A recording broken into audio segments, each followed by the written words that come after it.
ሰላም ጤና ይስጥልኝ ቤተሰብ እንደምን አላችሁ? እኔ ደህና ነኝ፣ ፈጣሪ ይመስገን። በጣም የሚያሳዝን ዜና ተሰምቷል።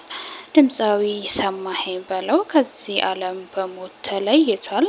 በጣም የሚያሳዝን የሚያስደነግጥ ዜና ነው የተሰማው።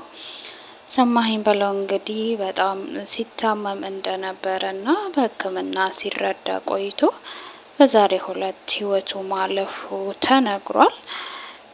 ሰማኸኝ ባለትዳርና የአራት ልጆች አባትም ነበረ።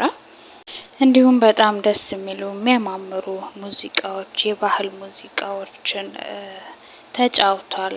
በጣም ደስ የሚሉ የሚያስጨፍሩ፣ የሚያዝናኑ በርካታ የባህል ሙዚቃዎችንም ሰርቷል።